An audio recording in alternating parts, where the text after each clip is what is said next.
নমস্কার, আপনারা নিশ্চয় সুস্থ আছেন, ভালো আছেন। ৩২,০০০ প্রাথমিক শিক্ষকের চাকরি বাতিল সংক্রান্ত মামলা এবার সুপ্রিম কোর্টের দোরগোড়ায় পৌঁছেছে। কলকাতা হাইকোর্টের ডিভিশন বেঞ্চের চূড়ান্ত রায় ঘোষণার পরই আইনি লড়াইয়ের পরবর্তী ধাপ হিসাবে দেশের সর্বোচ্চ আদালতে একাধিক ক্যাভিয়েট দাখিল করা হয়েছে। প্রাপ্ত তথ্য অনুযায়ী পশ্চিমবঙ্গ প্রাথমিক শিক্ষা পর্ষদ এবং চাকরিহার্য শিক্ষক শিক্ষিকাদের পক্ষ থেকে এই গুরুত্বপূর্ণ আইনি পদক্ষেপ নেওয়া হয়েছে। এর মূল লক্ষ্য হলো সুপ্রিম কোর্টে যদি এই মামলাটি চ্যালেঞ্জ করা হয় তবে যেন একতরফা কোনো নির্দেশ জারি না হয়। সুপ্রিম কোর্টের অফিসিয়াল ওয়েবসাইট এবং বিভিন্ন সূত্র থেকে প্রাপ্ত তথ্য অনুসারে এই মামলায় মোট 3টি ক্যাভিয়েট দাখিল করা হয়েছে। পর্ষদ এবং শিক্ষকদের পক্ষ থেকে দাখিল করা ক্যাভিয়েটগুলি দেখে নেওয়া যাক।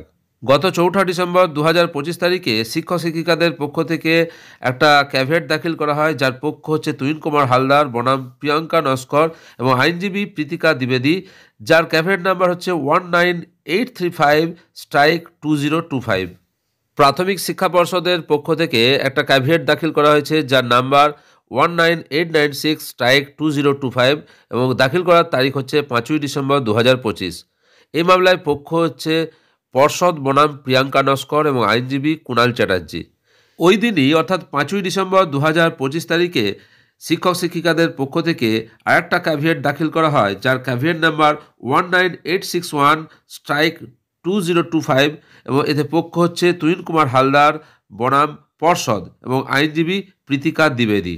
হাইকোর্টের রায়ের পর কোনো পক্ষ যদি সেই রায়ে অসন্তুষ্ট হয়ে সুপ্রিম কোর্টে আপিল করে, তবে ক্যাভিয়েট দাখিল করা থাকলে আদালত একতরফা কোনো রায় দিতে পারে না। এর সুনির্দিষ্ট কিছু আইনি সুবিধা রয়েছে। যদি মূল মামলাকারী অর্থাৎ প্রিয়াঙ্কা নস্কর গ্রুপ বা অন্য কেউ সুপ্রিম কোর্টে মামলা করে, তবে আদালত ক্যাভিয়েট দাখিলকারীদের বক্তব্য না শুনে কোনো নির্দেশ দেবে না। মামলা দাখিল হলে আদালত প্রথমে ক্যাভিয়েট দাখিলকারীদের নোটিশ পাঠাবে। বিপক্ষকে অন্ধকারে রেখে সরাসরি কোনো স্থগিতাদেশ বা কনক্লুশন আদালত পৌঁছাবে না।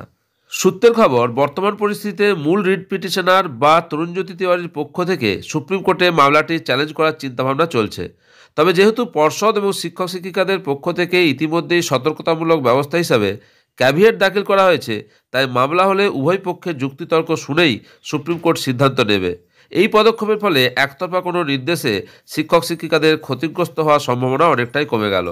32,000 শিক্ষক শিক্ষিকাদের চাকরি সংক্রান্ত মামলায় সুপ্রিম কোর্টে বড় পদক্ষেপ। পর্ষদ এবং শিক্ষক শিক্ষিকাদের ক্যাভিয়েট দাখিল সংক্রান্ত যে তথ্য সামনে এসেছে তা আপনাদের সঙ্গে শেয়ার করলাম। আপনারা সকলে সুস্থ থাকুন, ভালো থাকুন।